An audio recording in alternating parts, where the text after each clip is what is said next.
இயேசு கிறிஸ்துவின் நாமத்தினாலே இந்த காலை வேளையில கூடி வந்திருக்கிற உங்கள் ஒவ்வொருவரையும் அன்போடு கூட நான் வாழ்த்துகிறேன். சியோன் மலையினிடத்திற்கும் ஜீவனுள்ள தேவனுடைய நகரமாகிய பரம எருசலேமினிடத்திற்கும் நாம் வந்து சேர்ந்திருக்கிறோம். அவருடைய தெளிக்கப்படும் இரத்தத்தினிடத்திற்குள் நாம் வந்து சேர்ந்திருக்கிறோம்.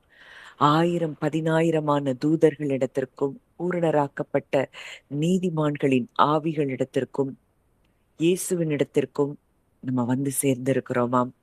கண்மலையின் வெடிப்புக்குள்ள நம்ம வந்திருக்கிறோம். பிரியமானவருக்குள் நாம் இருக்கிறோம். தேவனுக்கு நாம் பிரியமானவர்களாக இருக்கிறோம் என்பதை நம்ம ஒவ்வொரு நாளும் தியானித்து கொண்டிருக்கிறோம்.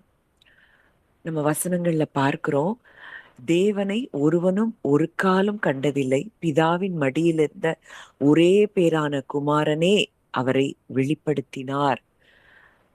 பிதாவின் மடியிலிருந்த ஒரே பேரான குமாரன் தான் பிதாவை வெளிப்படுத்தினார் என்றால், அந்த மடியிலிருந்த ஒரே பேரான குமாரனை நமக்காக கொடுத்து நம் எல்லோரையும் அவருடைய மடியில் இன்றைக்கு சேர்த்திருக்கிறார்.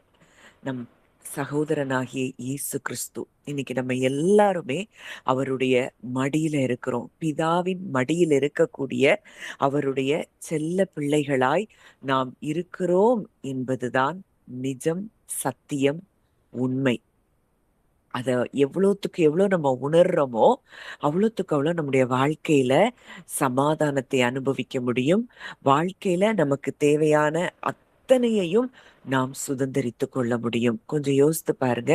அவருடைய மடியில அவருடைய முகத்தோடு முகமாய் ஆதியிலே வார்த்தை இருந்தது, அந்த வார்த்தை தேவனிடத்தில் இருந்தது, அந்த வார்த்தை தேவனாய் இருந்தது அப்படின்னு பார்க்கிறோம். He was face to face with God. அவருடைய மடியிலிருந்து அவருடைய முகத்தை தரிசித்து கொண்டிருந்த அவருடைய ஒரே நேசகுமாரனை நமக்காக அனுப்பி நம் எல்லோரையும் அவருடைய மடியிலே சேர்த்து நம்மை நேசகுமாரர்களாக நேசகுமாரத்திகளாக இன்றைக்கு நம் தகப்பன் பார்க்கிறார் என்பதுதான் நிஜமான உண்மையும் சத்தியமும். இதை உணர்ந்து கொண்டா போதும், வாழ்க்கையில எந்த சூழ்நிலைகளிலும் நம்ம கவலைப்பட வேண்டிய அவசியமே இல்லை. அவர் மடியில நம்மளை கொண்டு வந்து சேர்த்திருக்கிறார்னா, நம்முடைய ஒவ்வொரு அசைவும், நம்முடைய ஒவ்வொரு செயல்களும், நம்முடைய ஒவ்வொரு வார்த்தையும் அது அவருக்கு மிகப்பெரியதாய் காணப்படுகிறது. நீங்க நினைக்கலாம், என் வார்த்தையை யாரு வேல்யூ பண்றாங்க, என் வார்த்தைக்கு பவர் இருக்குதா, நான் ஜெபிக்கும் பொழுது நான் பேசுகிற வார்த்தை தேவனிடத்துல எட்டுகிறதா, இப்படியெல்லாம் நீங்க நினைச்சு கொண்டு இருக்கலாம். ஆனா உங்களுடைய ஒவ்வொரு வார்த்தையையும் அவர் அவ்வளோ வேல்யூ பண்றாரு. அதுதான் நிஜம், சத்தியம். இதை உணர்ந்தவர்களா இந்த காலை வேளையில அந்த நம்ம மிகவும் பிரியமானவர்கள் என்பதை குறித்து நம்ம தியானித்து கொண்டிருக்கிறோம்.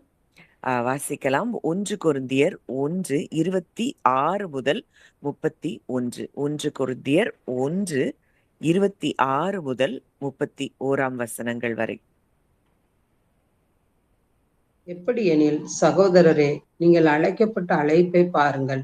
மாம்சத்தின்படி ஞானிகள் அநேகர் இல்லை, வல்லவர்கள் அநேகர் இல்லை, பிரபுக்கள் அநேகர் இல்லை. ஞானிகளை வெட்கப்படுத்தும்படி தேவன் உலகத்தில் பைத்தியமானவைகளை தெரிந்து கொண்டார். பலமுள்ளவைகளை வெட்கப்படுத்தும்படி தேவன் உலகத்தில் பலவீனமானவைகளை தெரிந்து கொண்டார். உள்ளவைகளை அவமாக்கும்படி உலகத்தின் இழிவானவைகளையும் அற்பமாய் எண்ணப்பட்டவைகளையும் இல்லாதவைகளையும் தேவன் தெரிந்து கொண்டார். மாம்சமான எவனும் தேவனுக்கு முன்பாக பெருமை பாராட்டாதபடிக்கு அப்படி செய்தார். அந்தபடி நீங்கள் அவராலே கிறிஸ்து இயேசுக்குட்பட்டிருக்கிறீர்கள். எழுதியிருக்கிறபடி, மேன்மை பாராட்டுகிறவன் கர்த்தரை குறித்தே மேன்மை பாராட்டத்தக்கதாக அவரே தேவனால் நமக்கு ஞானமும் நீதியும் பரிசுத்தமும் மீட்புமானார். இந்த வசனம் அற்பமா எண்ணப்பட்டவர்களை தேவன் எப்படி அவர் தன்னிடமாய் அவர் சேர்த்து கொள்ளுகிறார், அவர் தெரிந்தெடுக்கிறார் என்பதை குறித்து சொல்லப்பட்டிருக்கிறது. இதே வசனங்களை நான் இன்னொரு வெர்ஷன்ல நான் வாசிக்கிறேன். என் அன்பான நண்பர்களே, நீங்கள் அழைக்கப்பட்ட போது உங்கள் வாழ்க்கையை நினைத்து பாருங்கள். மனிதர்களின் பார்வையில் பார்த்தால் உங்களில் பலர் பெரிய கல்வி தகுதி பெற்றவர்களாகவும் இல்லை, மிகுந்த அதிகாரம் உள்ளவர்களாகவும் இல்லை, உயர்ந்த குடும்ப பின்னணி அல்லது சமூக அந்தஸ்து கொண்டவர்களாகவும் இல்லை. தேவன் உங்களை கிறிஸ்துவில் தம்முடைய பிரதிநிதிகளாக தேர்ந்தெடுத்து உங்கள் படிப்பு, அழகு, செல்வாக்கு அல்லது சமூக தொடர்புகளின் காரணமாக அல்ல. மாறாக இந்த உலகம் முட்டாள்கள், வித்தியாசமானவர்கள், பொருட்படுத்த தேவையில்லாதவர்கள் என்று கருதுகிறவர்களையே தேவன் தெரிந்து கொண்டார். இதன் மூலம் தங்களை ஞானிகள் என்று நினைப்பவர்களை வெட்கப்படுத்தினார். உலகம் நிராகரித்தவர்களை தேர்ந்தெடுத்து தங்களை உயர்ந்தவர்கள் என்று நினைப்பவர்களை வெட்கப்படுத்தினார். இந்த உலகத்தில் எந்த பெருமையும் இல்லாதவர்கள், உயர்ந்த குடும்ப பின்னணி இல்லாதவர்கள், சமூகத்தில் யாரும் இல்லை என்று கருதப்படுபவர்கள், அவர்களையே தேவன் தமது கிருபையால் அணுகினார். ஏன்? தம்முடைய சிந்தை, தமது திட்டம், மனிதனை பற்றிய தமது உண்மையான பார்வையை வெளிப்படுத்துவதற்காக. தேவன் இதை செய்ததன் மூலம் மனிதர்கள் உருவாக்கிய எல்லா சமூக அளவுகோல்களும், பெருமைக்கான எல்லா தராதரங்களும், மனித மதிப்பீடுகளும் இறுதியில் அர்த்தமற்றவை என்பதை காட்டினார். தெரிந்தெடுத்தார் என்று மொழிபெயர்க்கப்படும் கிரேக்க வார்த்தையின் ஆழமான பொருள் தம்முடைய ஆதார சிந்தனையிலிருந்து ஒருவரை அழைத்து வெளிப்படுத்துதல் என்பதாகும். அதாவது, தேவன் உங்களை பார்த்து, நான் உன்னை பற்றி சிந்தித்ததையே இப்பொழுது வெளிப்படுத்துகிறேன் என்று கூறுவது போன்றது. ஆகையால் தேவனுடைய முன்னிலையில் எந்த மனிதனும் தன்னைத்தானே பெருமைப்படுத்திக் கொள்ள முடியாது. நான் இதை சாதித்தேன், நான் இதற்கு தகுதியானவன், நான் மற்றவர்களை விட சிறந்தவன் என்ற எல்லா பெருமைகளும் தேவனுடைய முன்னிலையில் அர்த்தமற்றவை ஆகிவிடுகின்றன. நாம் கிறிஸ்துவுக்குள் இருப்பது நம்முடைய முயற்சியால் அல்ல, அது முழுவதும் தேவனுடைய செயல். நாம் கிறிஸ்துவோடு ஒன்றாயிருப்பது அவருடைய திட்டம். கிறிஸ்துவே நம்முடைய ஞானத்தின் ஆதாரமும் வெளிப்பாடும் ஆவார். அவரில் நாம் ஏற்கனவே நீதிமான்கள் ஆக்கப்பட்டிருக்கிறோம், பரிசுத்தமாக்கப்பட்டிருக்கிறோம், மீட்கப்பட்டிருக்கிறோம். இவை எதிர்காலத்தில் கிடைக்கப் போகும் ஆசீர்வாதங்கள் மட்டுமல்ல, கிறிஸ்துவில் நமக்கு கொடுக்கப்பட்ட அடையாளங்கள். நம்முடைய நீதி அவரிடமிருந்து வருகிறது, நம்முடைய பரிசுத்தம் அவரிடமிருந்து வருகிறது, நம்முடைய மீட்பு அவரிடமிருந்து வருகிறது. அவர் நம்முடைய உண்மையான அடையாளத்தை மீட்டார், மனநலத்தை மீட்டார், ஆரோக்கியத்தை மீட்டார், மகிழ்ச்சியை மீட்டார், சமாதானத்தை மீட்டார், குற்றமற்ற நிலையை மீட்டார், முழுமையான நல்வாழ்வை அவர் மீட்டார். நாம் கிறிஸ்துவோடு இணைக்கப்பட்டிருப்பதே நம்முடைய உண்மையான ஞானத்தின் மூலாதாரம். எனவே நம்முடைய பெருமை நம்மை பற்றியதாக இருக்கக்கூடாது. நம்முடைய பெருமை கிறிஸ்துவை பற்றியதாக இருக்க வேண்டும். நம்முடைய புகழ், நம்முடைய சாதனைகள் அல்ல, அவரே நம்முடைய பெருமை. இதைத்தான் தீர்க்கதரிசியாகிய எரேமியா, ஞானி தன் ஞானத்தில் மேன்மை பாராட்டாதிருக்கட்டும், வல்லவன் தன் வல்லமையில் மேன்மை பாராட்டாதிருக்கட்டும், செல்வந்தன் தன் செல்வத்தில் மேன்மை பாராட்டாதிருக்கட்டும், மேன்மை பாராட்டுகிறவன் நான் கர்த்தரை அறிந்து உணர்ந்திருக்கிறதை குறித்தே மேன்மை பாராட்டட்டும் என்று கூறுகிறான். இதுதான் அந்த வேர்ஷன்ல இந்த வசனங்களுக்கு கொடுக்கப்பட்டிருக்கிற ஒரு அர்த்தமா இருக்கிறது. உலகம் யாரும் இல்லைன்னு சொன்னவங்களை தேவன் தெரிந்தெடுக்கிறார். உலகம் நிராகரித்தவர்களை தேவன் என் பிரியமானவர்கள் அப்படின்னு அவர் அழைக்கிறத பார்க்கிறோம். மதிப்பில்லாதவர்கள் அப்படின்னு கருதப்பட்டவர்களிடத்துலதான் தேவன் தம்முடைய மகிமையை அவர் வெளிப்படுத்துகிறார். நான் யார் அப்படிங்கிறதுனால தேவன் என்னை நேசிக்கல, நம்ம யாருங்கிறதுனால அவர் நம்மை நேசிக்கல, தேவன் நம்மை நேசிப்பதினால இன்றைக்கு இந்த உலகத்தில் நாம் யாரோவாக இருக்கிறோம். இதுதான் இந்த வசனத்தினுடைய அந்த மைய பொருளாய் இருக்கிறத பார்க்கிறோம். அப்போ இன்றைக்கு நீங்களும் நானும் அவரால் நீதிமான்கள் ஆக்கப்பட்டிருக்கிறோம், அவரால் பரிசுத்தமாக்கப்பட்டிருக்கிறோம், அவரால் மீட்கப்பட்டிருக்கிறோம். இன்னைக்கு உங்களுக்கு ஏதோ ஒரு ஒரு சஞ்சலம் இருக்கலாம், ஏதோ ஒரு குற்ற மனசாட்சி, ஐயோ நான் இப்படி திங்க் பண்ணிட்டேனே, இப்படி என்னுடைய எண்ணங்களிலே இப்படி சில எண்ணங்கள் வந்துருச்சே அப்படின்னு சொல்லி நீங்க நினைத்து கொண்டிருக்கலாம். இது எதுவும் நம்மளால நம்மை நீதிமான்கள் ஆக்க முடியாது. நான் கிறிஸ்துவால் நீதிமான் ஆக்கப்பட்டிருக்கிறேன் அப்படிங்கிற எண்ணம் உங்களுக்கு முழுவதும் எப்போ உங்களுடைய எண்ணங்களிலே, சிந்தனைகளிலே, இருதயத்திலே அந்த எண்ணம் ஆளுகை செய்கிறதோ, அப்படிப்பட்ட எந்த எண்ணங்களாய் இருந்தாலும் அவருடைய இரத்தம் உங்களுடைய மனசாட்சியை செத்த கிரியைகளற சுத்திகரித்திருக்கிறதை நீங்கள் அறிந்து கொள்ள வேண்டும்.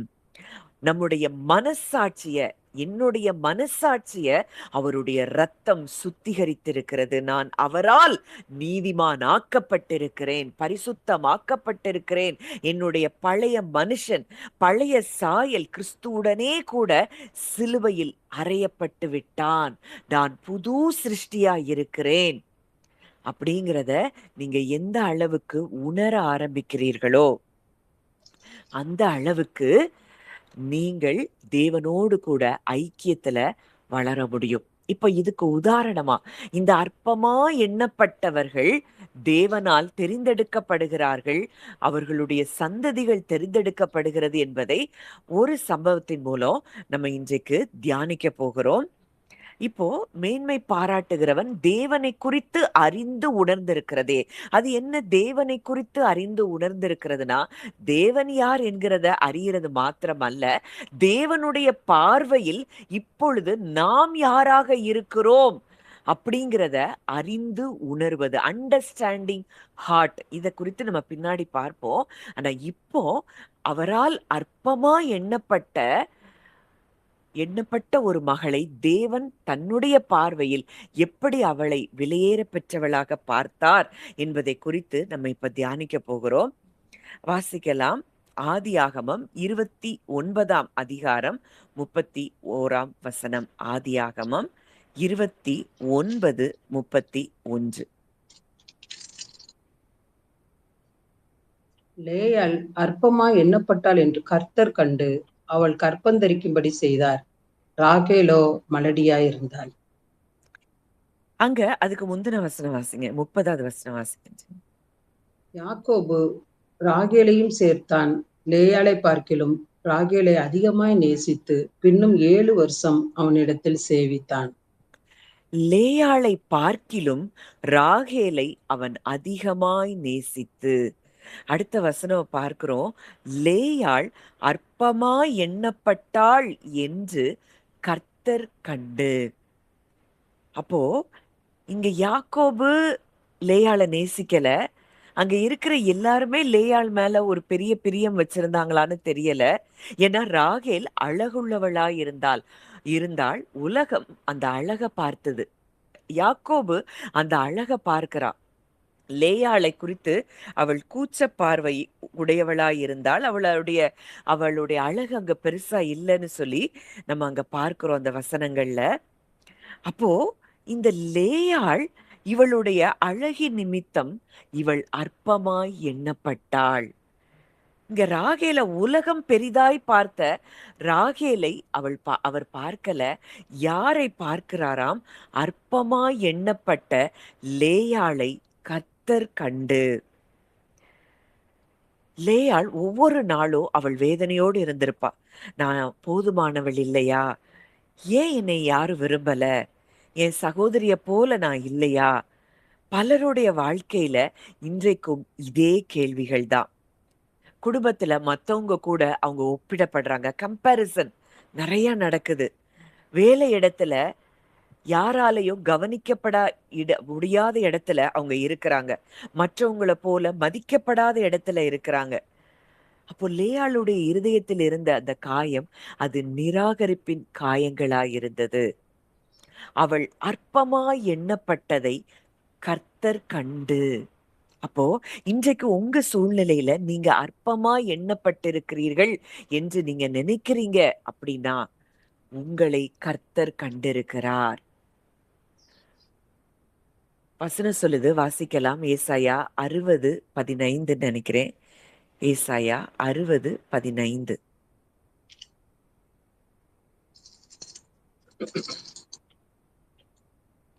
நீ நெகிழப்பட்டதும் கைவிடப்பட்டதும் ஒருவரும் கடந்து நடவாததுமாயிருந்தாய். ஆனாலும் உன்னை நித்திய மாட்சிமையாகவும் தலைமுறை தலைமுறையாயிருக்கும் மகிழ்ச்சியாகவும் வைப்பேன். நீ நெகிழப்பட்டதும் கைவிடப்பட்டதும் ஒருவரும் கடந்து நடவாததுமாயிருந்தாய். நீங்க நினைக்கலாம், நான் இப்படி என் குடும்பத்தால இல்ல இன்னும் கூட இருக்கிற சுற்றத்தாரால நான் அற்பமா எண்ணப்பட்டிருக்கிறேனே அப்படின்னு நீங்க நினைத்து கொண்டிருக்கலாம். ஆனா வார்த்தை சொல்லுது, நீங்கள் அற்பமா எண்ணப்பட்டதை கர்த்தர் கண்டிருக்கிறார். அவர் கண்டது மாத்திரம் அல்ல, அங்க என்ன வார்த்தை சொல்றாரு, நீ நெகிழப்பட்டதும் கைவிடப்பட்டதும் ஒருவரும் கடந்து நடவாததுமாயிருந்தாய். இப்படித்தான் நீ இருந்திருக்கலாம். நான் உன்னை கண்டிருக்கிறேன். நான் உன்னை கண்டதினாலே உன்னை நித்திய மாட்சிமையாகவும் தலைமுறை தலைமுறையாயிருக்கும் மகிழ்ச்சியாகவும் வைப்பேன் என்று கர்த்தர் சொல்லுகிறார். இன்னைக்கு யாரெல்லாம் நீங்க அப்படி நினைக்கிறீங்க, ஃபீல் பண்றீங்க, நான் அற்பமா எண்ணப்பட்டிருக்கிறேன், என் குடும்பம் அற்பமா எண்ணப்பட்டிருக்கு, நான் எல்லாராலும் நேசிக்கப்படுகிறவளாய் இல்லை, புறக்கணிக்கப்பட்டவளாய், தள்ளப்பட்டவளாய், அற்பமா எண்ணப்பட்டவளாய் நான் இருக்கிறேன்னா நீங்க சந்தோஷப்படணும். ஏன்னா உங்களுக்கு என்ன கொடுக்கப்படுகிறது, நித்திய மாட்சிமையும் தலைமுறை தலைமுறையா இருக்கும் மகிழ்ச்சியும். I will make you an eternal excellence, a joy for many generations. இதுதான் அற்பமா எண்ணப்பட்டவர்களுக்கு, கைவிடப்பட்டவர்களுக்கு, புறக்கணிக்கப்பட்டவர்களுக்கு தேவன் அருளுகிற நன்மை. இதைத்தான் நம்மை அவர் ஞானிகளை வெட்கப்படுத்தும்படி தேவன் பைத்தியங்களை தெரிந்து கொண்டார். உள்ளவைகளை அவமாக்கும்படி தேவன் உலகத்தில் இழிவானவைகளையும் அற்பமானவைகளையும் அவர் தெரிந்து கொண்ட நோக்கம் அதுதான். இந்த காலை வேளையில கூடி வந்திருக்கிற நம்ம எல்லோரும் ஒருவேளை மனுஷரால் அற்பமா எண்ணப்பட்டவர்களாக, தள்ளப்பட்டவர்களாக, புறக்கணிக்கப்பட்டவர்களாகத்தான் நாம் இருந்தோம். ஆனா அவர் நம்மை தெரிந்தெடுத்திருக்கிறார் என்றால் ஏசாயா 54 பார்க்கிறோம். ஏசாயா 54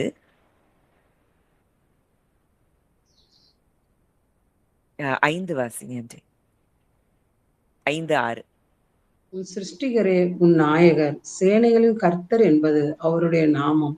இஸ்ரவேலின் பரிசுத்தர் உன் மீட்பர், அவர் சர்ம பூமியின் தேவன் எண்ணப்படுவார். கைவிடப்பட்டு மனம் நொந்தவளான ஸ்திரியை போலவும் இளம் பிராயத்தில் விவாகம் செய்து தள்ளப்பட்ட மனைவியைப் போலவும் இருக்கிற உன்னை கர்த்தர் அழைத்தார் என்று உன் தேவன் சொல்லுகிறார்.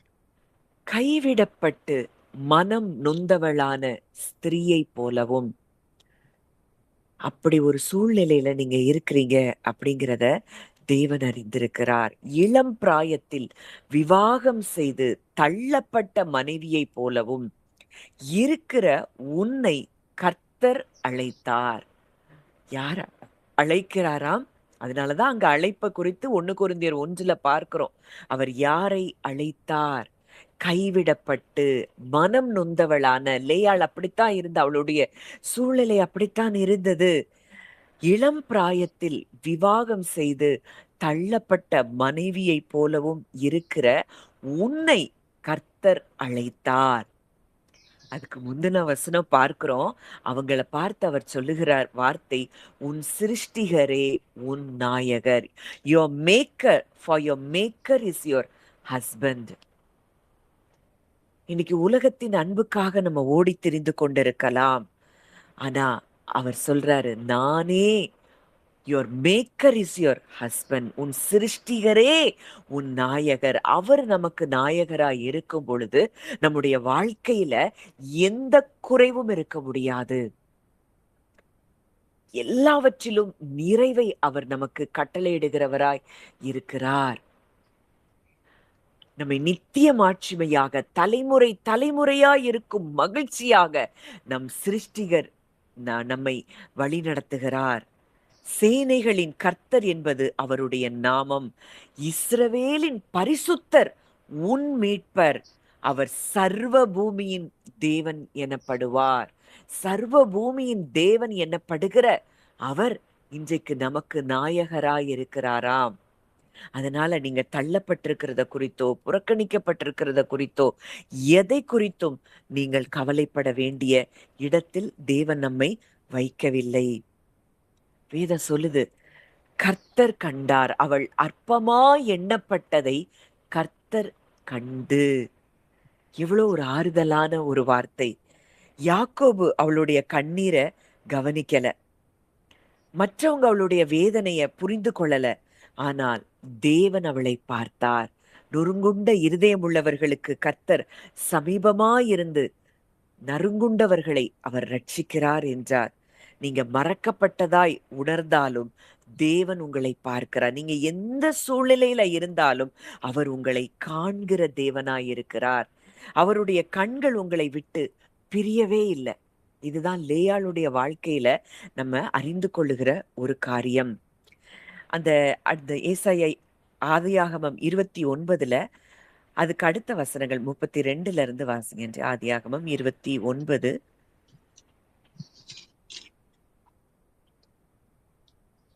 32ல இருந்து வாசிங்க. லேயாள் கர்ப்பவதியாகி ஒரு குமாரனை பெற்று, கர்த்தர் என் சிறுமையை பார்த்தருளினார், இப்பொழுது என் புருஷன் என்னை நேசிப்பார் என்று சொல்லி அவனுக்கு ரூபன் என்று பெயரிட்டாள்.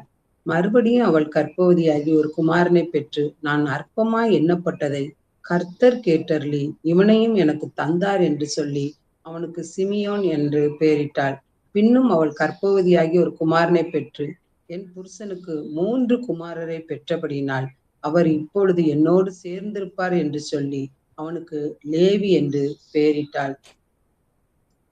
மறுபடியும் அவள் கர்ப்பவதியாகி ஒரு குமாரனை பெற்று, இப்பொழுது கர்த்தரை துதிப்பேன் என்று சொல்லி அவனுக்கு யூதா என்று பெயரிட்டாள். பிற்பாடு அவளுக்கு பிள்ளை பேரு நின்று போயிற்று. ஒவ்வொரு பிள்ளை பிறக்கும் போதும் அவ சொல்றா, முதல் பிள்ளை பிறக்கும் போது, இப்பொழுது என் புருஷன் என்னை நேசிப்பார் அப்படின்னு சொல்லி ரூபன் என்று பெயரிடுகிறா. நான் அற்பமா எண்ணப்பட்டதை கர்த்தர் கேட்டருளி இவனையும் எனக்கு தந்தார் அப்படின்னு சிமியோன்னு பேரிடுறா.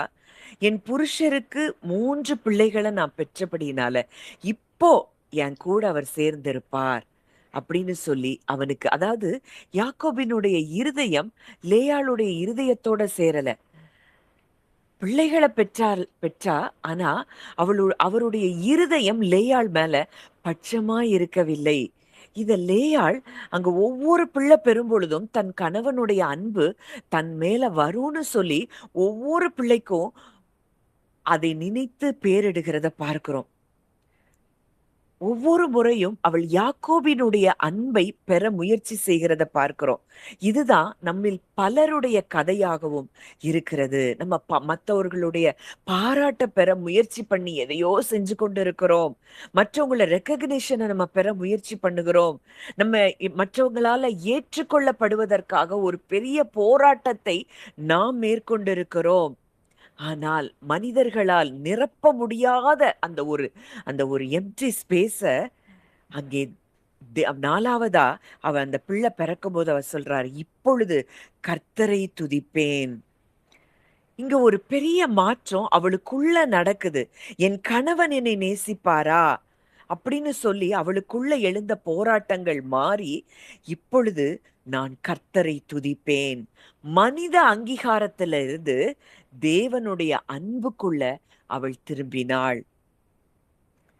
இப்போ இந்த 4வதா யூதாவை பெற்றாள். இப்ப தேவன் லேயாளுக்கு கொடுத்த மரியாதை ரொம்ப ஆச்சரியமானது. அவள் அற்பமாய் எண்ணப்பட்டதை கர்த்தர் கண்டு, அங்க கடைசியில அவருடைய அன்புக்குள்ள அவ வந்த பிறகு அந்த யூதா லேயாளின் மகனாய் இருக்கிறான். யூதாவின் வம்சத்தில் தாவீது வருகிறார். தாவீதின் வம்சத்தில் இயேசு கிறிஸ்து வருகிறார். உலகம் அதிகமாய் நேசிக்கப்பட்ட ராகேல் அங்க பார்த்திருக்கலாம்.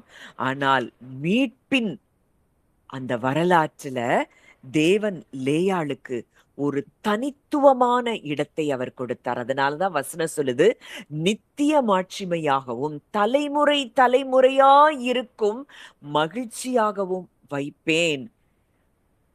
நீங்க அற்பமா எண்ணப்பட்டீங்க அப்படின்னா கண்டிப்பா நீங்க தேவனால் தெரிந்து கொள்ளப்பட்டவர்கள், அழைக்கப்பட்டவர்கள். இத நீங்க அதிகமாய் புரிந்து கொள்ள வேண்டும். உலகத்தில் அற்பமானவைகளை தேவன் தெரிந்து கொண்டார். லேயாள் மனிதர்களுடைய பார்வையில அவள் இரண்டாம் தரமாகத்தான் இருந்தாள். ஆனால் தேவனுடைய பார்வையில் அவள் தேர்ந்தெடுக்கப்பட்டவள். உலகத்தின் பார்வையில் ராகேல் அழகானவள். ஆனா தேவனுடைய பார்வையில அற்பமாய் எண்ணப்பட்ட என் பிள்ளையின் வழியாக என் ரட்சிப்பின் திட்டத்தை நான் நிறைவேற்றுவேன். உலகம் வெளிப்புற அழகை பார்த்தது, தேவன் நொறுங்கின இருதயத்தை அவர் பார்த்தார். அப்போ லேயாள் வாழ்க்கையில இன்றைக்கு நம்ம கற்றுக்கொள்ளுகிற ஒரு காரியம், மனிதர்கள் நம்மை நிராகரித்தாலும் தேவன் நம்மை தெரிந்தெடுக்க முடியும். அவர் தெரிந்தெடுத்திருக்கிறார் என்பதுதான் நிஜம். மனிதர்கள் நம்மை புறக்கணித்தா கூட தேவன் நம்மை நினைவில் வைத்திருக்கிறார். மனிதர் நம்மை இரண்டாந்தாரமா ஒரு இடத்துல வைத்திருந்தால் தேவன் தமது திட்டத்தின்படி நம்மை அங்க சென்டரா அவர் நம்மை வைக்க முடியும். இன்னைக்கு நீங்க யாரை போல உணர்கிறீர்கள்? லேயாள போல உணர்றீங்களா? யாரும் என்னைய பார்க்கல, யாரும் என்னைய மதிக்கல, நான் எல்லாருக்கும் நல்லது செய்றேன், ஆனா நல்லது செஞ்ச எனக்கு யாரும் என்னை நேசிக்கல, என்னை அங்கீகரிக்கல, என்னைய வெறுப்பா பார்க்கிறாங்க, என்னை துச்சமாய் மதிக்கிறார்கள் அப்படின்னு நீங்க நினைக்கிறீங்களா? அவர் உங்களை கண்டிருக்கிறார். அவருடைய கண்கள் உங்களை கண்டிருக்கிறது. என்னை எல்லாத்தையும் மற்றவங்களோட என்னைய கம்பேர் பண்றாங்க அப்படின்னா இந்த லேயாளுடைய ஸ்டோரி உங்களை குறித்து தான் சொல்லுகிற காரியமா இருக்கிறது. அவர் உங்களை பார்த்தும் சொல்லுகிறார், மற்றவர்கள் உன்னை எப்படி பார்க்கிறார்கள் என்பது உன் மதிப்பை தீர்மானிக்க முடியாது. நான் உன்னை எப்படி பார்க்கிறேன் அதுதான் உன்னுடைய உண்மையான அடையாளம். நீ எனக்கு மிகவும் பிரியமானவள், நீ எனக்கு மிகவும் பிரியமானவன். இந்த வார்த்தை அவர் வாயிலிருந்து இன்றைக்கு நீங்க கேட்டிருக்கிறீங்கன்னா உங்க வாழ்க்கையில, உங்க சந்ததிகளுடைய வாழ்க்கையில, உங்களுடைய சந்ததிகளுடைய சந்ததிகளுடைய வாழ்க்கையில நீங்கள் அற்புதங்களையும் அதிசயங்களையும் காண்பீர்கள் என்பதை நீங்க மறந்து போக வேண்டாம். அப்போ இந்த அண்டர்ஸ்டாண்டிங் ஹார்ட் அப்படின்னு சொல்லி நம்ம பார்க்கிறோம். இந்த புரிந்து கொள்ளுகிற இருதயம், தேவனுடைய அன்பையும் அவரை பற்றியும் நம்ம அறிந்து கொள்ளுகிற இருதயம்தான் புரிந்து கொள்ளுகிற இருதயமாய் நாம் பார்க்கிறோம். இப்போ இந்த அண்டர்ஸ்டாண்டிங் ஹார்ட்னா அது ஏதோ புத்திசாலித்தனம், ஞானம் அப்படிங்கிறது இல்ல. அது தேவனுடைய பார்வையிலிருந்து விஷயங்களை புரிந்து கொள்ளுகிற உள்ளம். அவர் எப்படி ஒரு காரியத்தை பார்க்கிறாரு? இப்போ உங்களை குறிச்சு நீங்க நினைக்கிறீங்க, நீங்களே உங்களை குறிச்சு தாழ்வா நினைக்கிறீங்கன்னா அது அண்டர்ஸ்டாண்டிங் ஹார்ட் கிடையாது. தேவன் உங்களை குறிச்சு எப்படி பார்க்கிறாரு அப்படின்னு நீங்க உங்களை பார்ப்பதுதான் அண்டர்ஸ்டாண்டிங் ஹார்ட், உணர்வுள்ள இருதயம், தேவனை குறித்து அறிந்து உணர்வது. 1 ராஜாக்கள் 3ஆம் அதிகாரம் 9ஆம் வசனம் வாசிக்கலாம். 1 ராஜாக்கள் 3:9.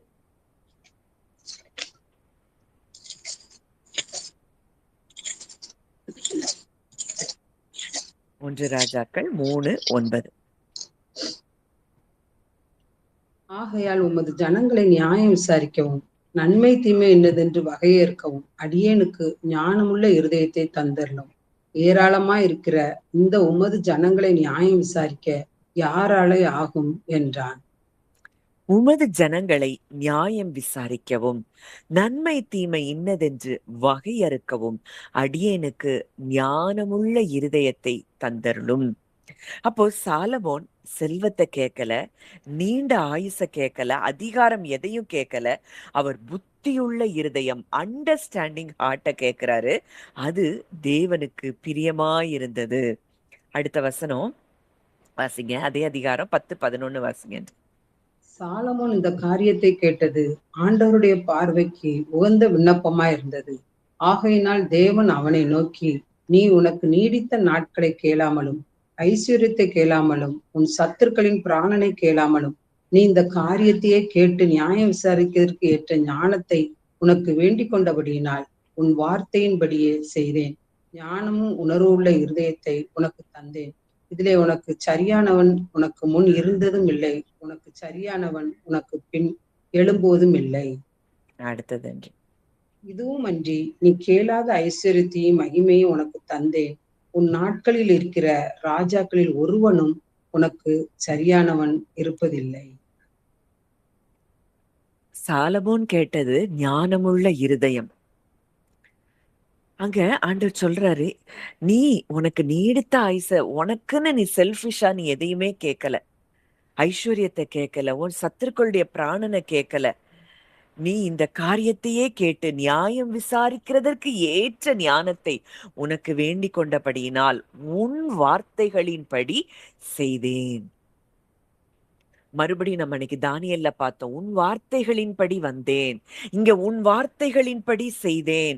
அப்போ தேவனிடத்துல நம்ம பேசுற ஒவ்வொரு வார்த்தையையும் அவர் எவ்வளவு வேல்யூ பண்றாரு. நீங்க ஜெபிக்க போகும் பொழுது, இருதயத்திலிருந்து அவரோடு பேசும் பொழுது, உங்களுடைய ஒவ்வொரு வார்த்தையும் அவர் வேல்யூ பண்றத நம்ம முதல்ல அறியணும்.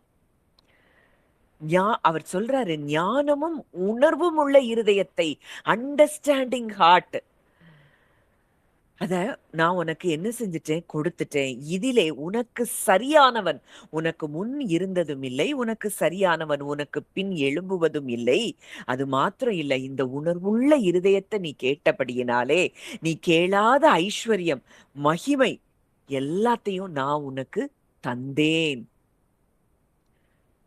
எல்லாமே அங்க தருவேன்னு சொல்லல, தந்துட்டேன்னு சொல்றாரு. இதுதான் அவருடைய வாக்குத்தத்தங்களின் வல்லமை. எதை நம்ம கேட்டாலும் அதை அவர் நமக்கு கொடுத்துட்டேன்னு சொல்றாரு. அந்த அஷ்யூரன்ஸை நம்ம பெற்றிருக்கிறோமா? அதுதான் உணர்வுள்ள இருதயம். நான் கேட்டுட்டேன், என் அப்பா எனக்கு கொடுத்துட்டாரு. அந்த அஷ்யூரன்ஸ் இருக்கும் அப்படின்னா நம்ம கேட்ட எல்லாவற்றையும் அவரிடத்துல நாம் பெற்றுக்கொள்ள முடியும். உன் நாட்களில் இருக்கிற ராஜாக்களில் ஒருவனும் உனக்கு சரியானவன் இல்லை. அப்போ இந்த ஞானமுள்ள உணர்வுள்ள இருதயம், இந்த இருதயத்தை கேட்ட பொழுது கேளாத ஐஸ்வர்யமும் மகிமையும் தானாய் சாலமோனுக்கு தேடி வந்தது என்றால், இந்த காலை வேளையில நம்ம ஒவ்வொருத்தருக்கும் இந்த உணர்வுள்ள இருதயம் அவசியமாய் இருக்கிறது. அவர் நம்மை எப்படி பார்க்கிறார், அவருடைய நேச்சர் என்ன, அவர் நம்மை குறித்து என்ன நினைக்கிறார், இந்த எண்ணங்கள் தான் நமக்கு இருக்கணும். இன்னைக்கு உலகம் உங்களுக்கு கொடுக்கலாம் ஐடென்டிட்டிஸ் அல்ல.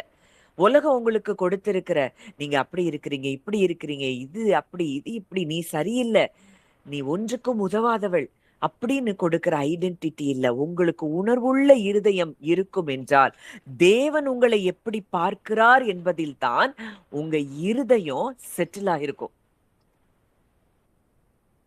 அவர் உங்களை எப்படி நேசிக்கிறாரு?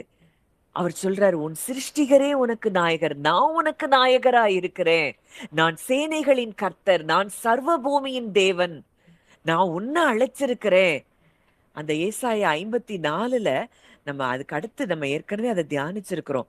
அப்படிப்பட்ட அழைப்பை பெற்றவர்களாய் இருக்கிற நமக்கு அங்க கொடுக்கப்படுகிற ஆசீர்வாதத்தை நீங்க பார்த்தீங்கன்னா, அங்க பார்க்கிறோம், மலைகள் விலகினாலும் பர்வதங்கள் நிலை பெயர்ந்தாலும் என் கிருபை உன்னை விட்டு விலகாது, என் சமாதானத்தின் உடன்படிக்கை நிலை பெயராது. அற்பமாய் எண்ணப்பட்ட நமக்கு கொடுக்கப்பட்ட வாக்குத்தத்தம். அடுத்தது பார்க்கிறோம், சிறுமைப்பட்டவளே, பெருங்காற்றில் அடிபட்டவளே, தேற்றரவற்றவளே, இதோ நான் உன் கல்லுகளை பிரகாசிக்கும்படி வைத்து நீல ரத்தினங்களை அஸ்திபாரமாக்கி பலகணிகளை பளிங்கும் வாசல்களை மாணிக்க கற்களும் உன் பதில்களை எல்லாம் உச்சிதமான கற்களுமாக்குவேன். அடுத்ததா மிகப்பெரிய வாக்குத்தத்தம் என்ன அப்படின்னு பார்த்தோம்னா, உன் பிள்ளைகள் எல்லாரும் கர்த்தரால் போதிக்கப்பட்டிருப்பார்கள். உன் பிள்ளைகளுடைய சமாதானம் பெரிதாயிருக்கும். இது யாருக்கு கொடுக்கப்பட்ட வார்த்தை? அற்பமாய் எண்ணப்பட்டவர்களுக்கு, கைவிடப்பட்டு மனம் நொந்தவளான ஸ்திரீயைப் போல, இளம் பிராயத்தில் விவாகம் செய்து தள்ளப்பட்ட மனைவியைப் போல இருக்கிற உங்களுக்கு கொடுக்கப்படுகிற வாக்குத்தத்தங்கள். இத உங்களுக்கு அவர் கொடுத்துட்டாரு.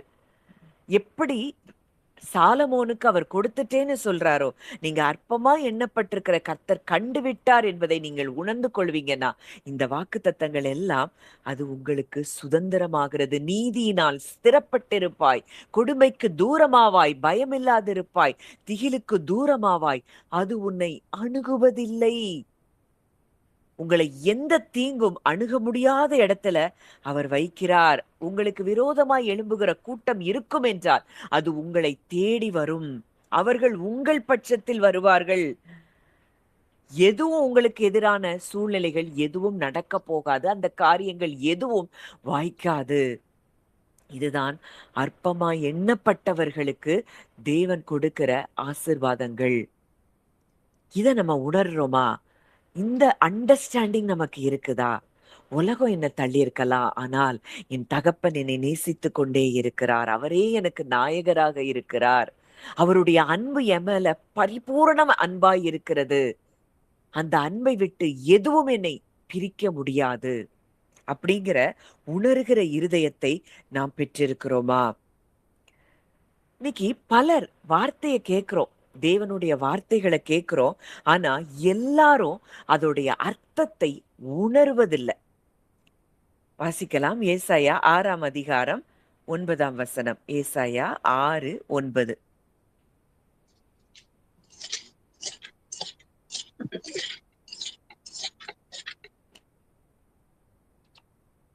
அப்பொழுது அவர், நீ போய் இந்த ஜனங்களை நோக்கி, நீங்கள் காதார கேட்டு உணராமலும் கண்ணார கண்டும் அறியாமலும் இருங்கள் என்று சொல். காதார கேட்டும் என்ன செய்யல? கேட்கல. கண்ணார பார்த்தும் அறியாமல் இருக்கிறார்கள். அப்போ இது என்ன அர்த்தம்னா, உங்க வார்த்தையை கேட்கிறாங்க. இததான் இயேசு பின்னாடி அவருடைய அங்க பிரசங்கங்களை அவர் கோட் பண்றாரு. வாசிக்கலாம். மத்தேயு 13, 14, 15.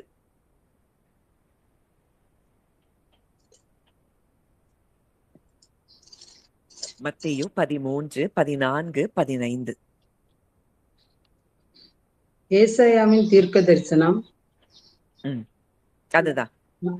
அவர்கள் கண்டும் காணாதவர்களாகவும் கேட்டும் கேளாதவர்களாகவும் உணர்ந்து கொள்ளாதவர்களாக இருக்கிறபடினால் நான் உவமைகளாக அவர்களோடு பேசுவேன். ஏசாயாவின் தீர்க்க தரிசனம் அவர்களிடத்தில் நிறைவேறுகிற போது, அதாவது காதார கேட்டு உணராதிருப்பீர்கள், கண்ணார கண்டும் அறியாதிருப்பீர்கள். இந்த ஜனங்கள் கண்களினால் காணாமலும் காதுகளினால் கேளாமலும் இருதயத்தில் உணர்ந்து மனம் திரும்பாமலும் நான் அவர்களை ஆரோக்கியமாக்காமலும் இருக்கும்படியாக அவர்கள் இருதயம் கொழுத்திருக்கிறது, காதால் மந்தமாய் கேட்டு தங்கள் கண்களை மூடிக்கொண்டார்கள் என்பதே. வசனம் என்ன சொல்லுது? கேட்கிறீர்கள், காண்கிறீர்கள், ஆனால் உணரவில்லை, அறியவில்லை. எத்தனை வார்த்தைகளை நம்ம ஒவ்வொரு நாளும் தியானிக்கிறோம். இந்த அண்டர்ஸ்டாண்டிங் ஹார்ட் இல்லைன்னா வார்த்தைய நிஜமாவே பார்க்க முடியாது. எப்போ தேவனுடைய ஒவ்வொரு வார்த்தையையும் நிஜமாய் பார்க்க ஆரம்பிக்கிறோமோ அதுதான் அண்டர்ஸ்டாண்டிங் ஹார்ட். வசனம் சொல்லுது, கண்களினால் காணாமலும் காதுகளினால் கேளாமலும். அவங்களுடைய இன்னர் ஐஸ் என்ன செய்யல? அதுக்கு ஓப்பன் ஆகல.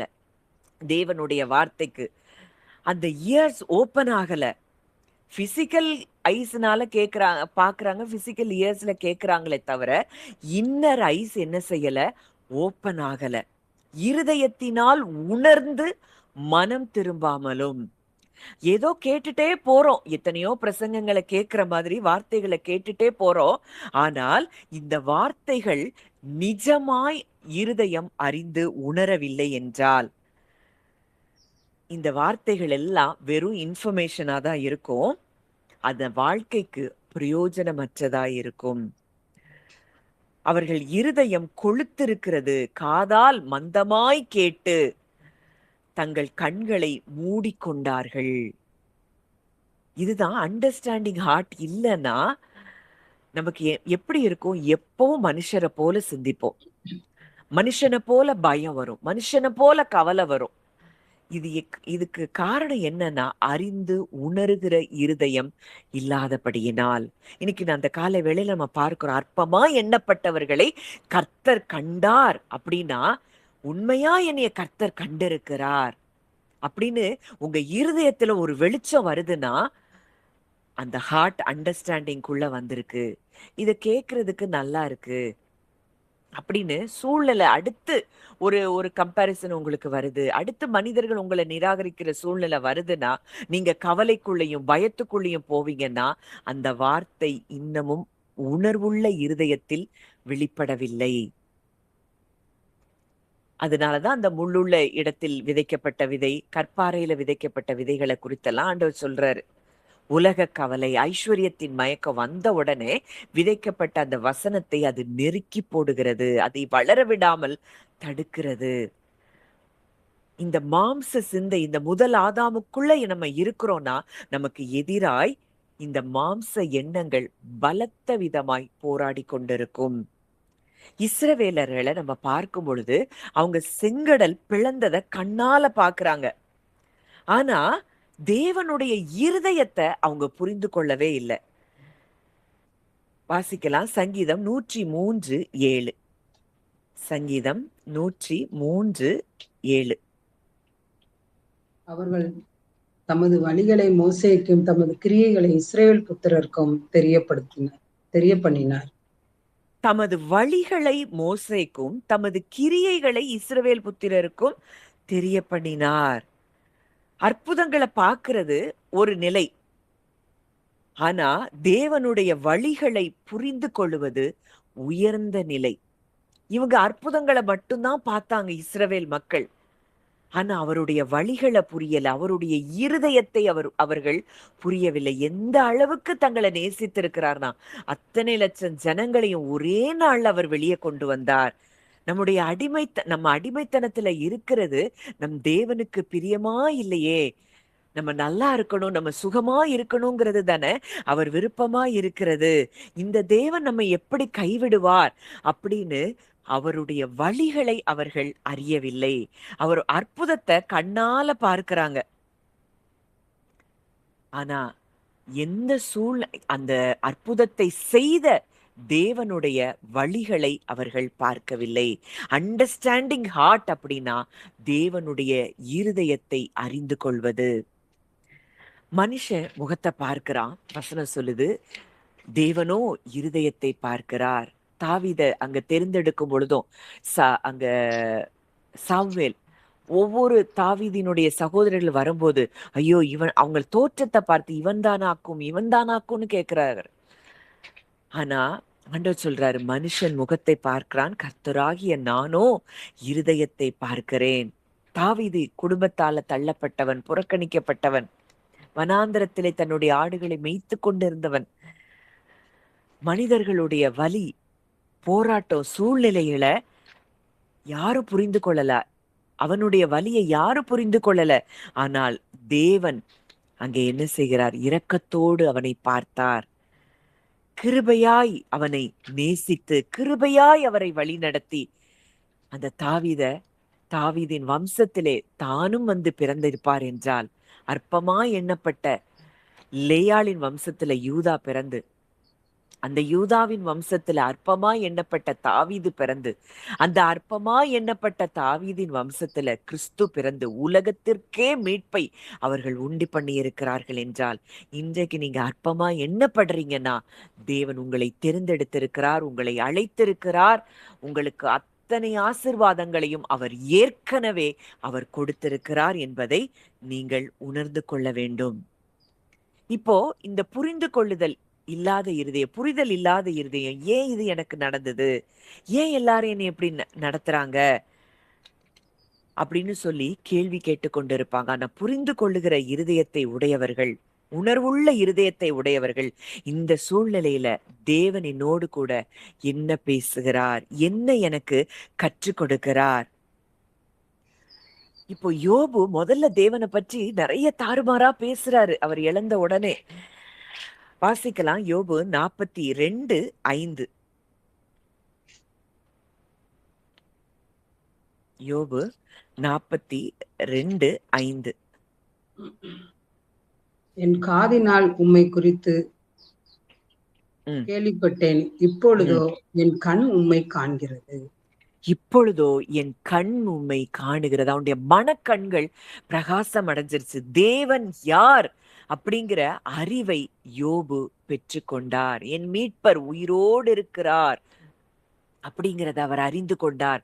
தேவரீர் நீர் சகலத்தையும் செய்ய வல்லவர், நீர் செய்ய நினைத்தது தடைபடாது அப்படின்னு அவர் அறிந்து கொள்ளுகிறார். அந்த சோதனை தேவனை ஆழமாக அறியும்படிக்கு ஒரு அறிவை கொடுத்தது. அந்த கண்கள் மனக்கண்கள் பிரகாசம் அடையுது. இந்த மனக்கண்கள் பிரகாசம் அடைஞ்ச உடனே அது வரைக்கும் யோபுவை எல்லாரும் அற்பமா தான் எண்ணுனாங்க. மனைவியே நீர் தேவனை தூஷித்து ஜீவனை விடுன்னு சொல்லிட்டு போறா. அப்படிப்பட்ட சூழ்நிலையில தான் யோபுடைய நண்பர்கள் எல்லாம் யோபுவை குறித்து தாறுமாறா பேசுறாங்க. ஆனா தேவனுடைய அன்பு யோபுவின் மேல இருந்ததை பார்க்கிறோம். அற்பமா எண்ணப்பட்ட யோபின் மேல தேவனுடைய கவனம் இருந்ததை பார்க்கிறோம்.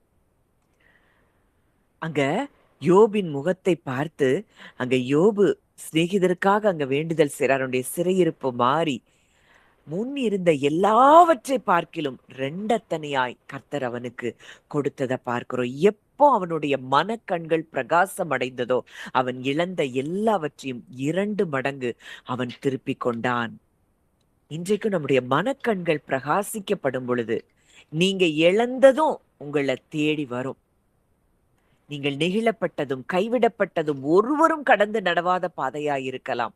ஆனால் உங்களை நித்திய மாட்சிமையாக தலைமுறை தலைமுறையாயிருக்கும் மகிழ்ச்சியாக அவர் உங்களை வைக்கிறார். அதனாலதான் எபேசியர்ல பார்க்கிறோம், நம்முடைய இருதயத்தின் கண்கள் பிரகாசம் அடையட்டும், ஞானத்தையும் தெளிவையும் அளிக்கிற ஆவி நமக்கு வேண்டும் என்று சொல்லி பவுல் அங்கே ஜெபிக்கிறத நம்ம பார்க்கிறோம். தேவன் நம்மளை எவ்வளவு நேசிக்கிறாரு, நம்ம யாரு, நமக்கு என்ன சுதந்திரம் கொடுக்கப்பட்டிருக்கு, நமக்கு என்னென்ன வாக்குத்தத்தங்கள் எல்லாம் அவர் கொடுத்திருக்கிறார் அப்படிங்கிறத உணர்கிற இருதயம். பலர் இன்னைக்கு வேதாகமத்தை மனப்பாடமா படிச்சு எத்தனையோ பைபிள் குவிஸ் அட்டன் பண்றோம், எத்தனையோ காரியங்களை செய்றோம். ஆனா அதனுடைய ஆழமான அறிந்து கொள்ளுகிற, வேதத்தை ஆழமாய் புரிந்து கொள்ளுகிற இருதயம் உள்ளவர்கள் தான் அந்த வேதத்தில் இருக்கக்கூடிய பொக்கிஷத்தை அவங்க சுதந்தரிக்கிறாங்க, அனுபவிக்கிறாங்க. இதுதான் இன்றைக்கு நமக்கு தேவையான ஒன்றாய் இருக்கிறது. ஒருத்தருக்கு புரிஞ்சு கொள்ற இருதயம் இருக்கும்போது அவங்க சீக்கிரம் யாரையும் குறை சொல்ல மாட்டாங்க. அவருடைய டைமுக்காக வெயிட் பண்ணுவாங்க. அந்த தாமதிக்கிற நேரங்கள்ல முறுமுறுக்க மாட்டாங்க. சூழ்நிலையை விட தேவனுடைய வாக்குத்தத்தங்களை அதிகமா நம்புவாங்க. காலேபு 10 பேர் அங்க பேட் ரிப்போர்ட் கொடுக்கறாங்க. அந்த 10 பேர் நிமித்தமா முழு இஸ்ரவேலும் உட்கார்ந்து அழுதுட்டு இருக்கு. ஆனா காலேபு யோசுவாவும் அங்க என்ன பேசுறாங்க, அவர் நம்ம மேல பிரியமா இருந்தா அதை நம்ம எளிதாய் சுதந்தரித்துக் கொள்ளலாம். ஏன்னா அவர் ஏற்கனவே வாக்கு கொடுத்துட்டார், நீங்க கானான உங்களுக்கு கொடுத்தேன். அப்போ சூழ்நிலையை அவங்க பார்க்க மாட்டாங்க. அந்த காலேபு யோசுவாவும் அங்க வேவு பார்த்துட்டு வந்த பிறகு அந்த ஜனங்களை அவங்க பார்க்கல. ஆனா 10 பேர் என்ன சொல்றாங்க, இவங்க எவ்வளவு பெருசா இருக்கிறாங்க, ராட்சதர்களை போல இருக்கிறாங்க, அவங்க பார்வைக்கு நாங்க வெட்டுக்கிளிகளை போல இருந்தோம். சூழ்நிலையை பார்க்கிறவர்களாக இருப்பார்கள், புரிந்து கொள்ள கூடிய இருதயத்தை பெறாதவர்கள். ஆனால் புரிந்து கொள்ளுகிற இருதயத்தை பெற்றவர்கள் தேவனுடைய வாக்குத்தத்தங்களை அப்படியே நம்புவார்கள். நான் கிறிஸ்துவுக்குள்ள இருக்கிறேன், கண்மலையின் வெடிப்பாகி அவருக்குள்ள இருக்கிறேனா, அவருடைய வாக்குத்தத்தங்கள் எல்லாம் ஆம் என்றும் ஆமேன் என்றும் இருக்குனா, எல்லா வாக்குத்தத்தங்களும் என் வாழ்க்கையில் செயல்பட ஆரம்பிக்கிறது அப்படின்னு புரிந்து கொள்ளுகிற இருதயம் உள்ளவர்களாய் இருப்பார்கள். இப்படிப்பட்ட இருதயம் உள்ளவர்கள் தான் மற்றவர்களையும் நேசித்து மற்றவர்களையும் அன்பாய் பார்க்கிறவர்களாய் இருப்பார்கள். சோதனைகள்ல கூட தேவனுடைய கரம் தங்கள் மேல இருக்கிறத பார்ப்பாங்க. தேவனுடைய சத்தத்தை இவர்கள் உணர்கிறவர்களாய் இருப்பார்கள். சாலமோன் செல்வத்தை கேட்கல, ஆயுச கேட்கல, சத்துருக்களுடைய பிராணனை கேட்கல. அவர் கேட்டது புரிந்து கொள்ளுகிற இருதயம், ஞானமுள்ள இருதயம். ஏன்னா இந்த புரிந்து கொள்ளுதல் வந்துருச்சுனாலே வாழ்க்கையில மற்ற ஆசீர்வாதங்கள் எல்லாம் தானாய் வந்து சேரும். இன்னைக்கும் தேவன் அதைத்தான் நமக்கு கொடுக்க விரும்புகிறார். நம்ம இருதயத்திலிருந்து நம்ம ஜெபிக்க வேண்டிய ஒரு காரியம், ஆண்டவரே உமது வழிகளை எங்களுக்கு நீர் போதித்து நடத்தும். உம்முடைய இருதயத்தை நாங்கள் புரிந்து கொள்ள எங்களுக்கு உதவி செய்யும். எங்களுடைய வாழ்க்கை நிகழ்வுகளுக்கு பின்பாக உம்முடைய கரம் செயல்படுகிறதை, நீர் எங்களுக்காக கிரியை செய்து கொண்டிருக்கிறதை காண்பதற்கு எங்களுக்கு ஒரு புரிந்து கொள்ளுகிற இருதயத்தை நீர் தாரும். இப்படிப்பட்ட இருதயத்தை நம்ம பெற்றுக்கொண்டோம் அப்படின்னா மற்றவங்க குழப்பத்தை பார்க்கிற இடத்துல இவங்க தேவனுடைய அன்பையும் அவருடைய திட்டங்களையும் பார்க்கிறவர்களாய் இருப்பார்கள். மற்றவங்க எல்லாரும் அடைபட்ட வாசலை பார்ப்பாங்க, இவங்க மாத்திரம் திறக்கப்பட்ட வாசலை பார்ப்பார்கள். மற்றவங்க பிரச்சனைய பார்க்கிற இடத்துல அவங்க தேவனுடைய மகிமையை பார்ப்பார்கள். அதுதான் அண்டர்ஸ்டாண்டிங் ஹார்ட்டுக்கு இருக்கக்கூடிய மிகப்பெரிய கிருபைகள். இந்த நாளிலும் நம்ம ஒவ்வொருத்தரும் இந்த புரிந்து கொள்ளுகிற இருதயத்தை தேவனிடத்துல நம்ம கேட்போம். நம்ம யாருங்கிறத நம்ம புரிந்து கொள்ளதான் வாழ்க்கையில விடுதலைகளை நாம் பார்க்க முடியும். அப்படிப்பட்ட இருதயத்தை தேவன் இன்றைக்கு நமக்கு தந்தருள்வாராக. நம்ம கண்களை மூடி கொஞ்சம் நேரம் ஜெபிக்கலாம். நல்ல தகப்பனே, நன்றியோடு உம்மை துதிக்கிறோம், ஸ்தோத்தரிக்கிறோம் அப்பா. அப்பா, இந்த நல்ல நாளிலும் எங்களோடு கூட இடைப்பட்ட உம்முடைய வார்த்தைகளுக்காக நாங்கள் நன்றி செலுத்துகிறோம். ரீலா பஹாஷெக்கெரெபி லீபரீஷொரு ஹதூக்கரபா ரீபல் ஹாஷல் மில்ஹதிரை கதூஷரபா. அப்பா, உள்ளவைகளை அவமாக்கும்படி அற்பமானவைகளை இழிவானவைகளாக இருக்கிற எங்களை நீர் தெரிந்தெடுத்திருக்கிறீர் அப்பா. அதை நாங்கள் நம்புகிறோம், விசுவாசிக்கிறோம் தகப்பனே. அப்பா, நாங்க தெரிந்தெடுக்கப்பட்டுட்டோம்னாலே எங்களுக்கு ஏசாயா 54 சொல்லப்பட்ட அத்தனை ஆசீர்வாதங்களையும் எங்களுக்கு நீர் சுதந்திரமாக கொடுத்திருக்கிறீர் அப்பா. நித்திய மகிழ்ச்சியும் மாட்சிமையும் தலைமுறையா இருக்கும் மகிழ்ச்சியும் நீர் எங்களுக்கு தருகிறீரப்பா.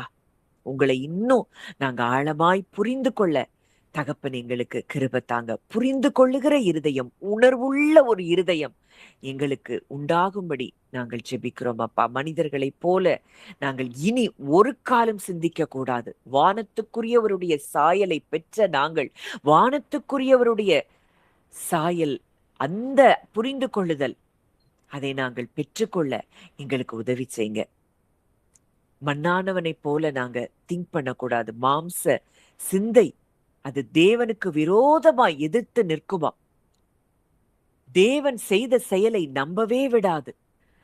அப்படிப்பட்ட இடத்திலிருந்து நாங்கள் முற்றிலுமாய் விடுதலை பெற எங்களுக்கு உணர்வுள்ள இருதயத்தை நீர் தரும்படி நாங்கள் ஜெபிக்கிறோம் அப்பா. வந்த ஒவ்வொருவரையும் மனதார உங்க பிள்ளையா நான் பிளஸ் பண்றேன். அற்பமா எண்ணப்பட்ட உங்களுடைய பிள்ளைகளை நீர் தெரிந்தெடுத்திருக்கிறீர் என்கிற அந்த விசேஷமான சத்தியம் ஒவ்வொரு இருதயத்திலும் துணித்து கொண்டே இருக்கட்டும் அப்பா. உங்களுடைய கரங்களிலே எங்களை தாழ்த்தி ஒப்பு கொடுக்கிறோம். ஆசீர்வதியும் வழி நடத்தும். இயேசுவின் மூலம் கேட்கிறோம் ஜீவனுள்ள நல்ல பிதாவே. ஆமேன், ஆமேன்.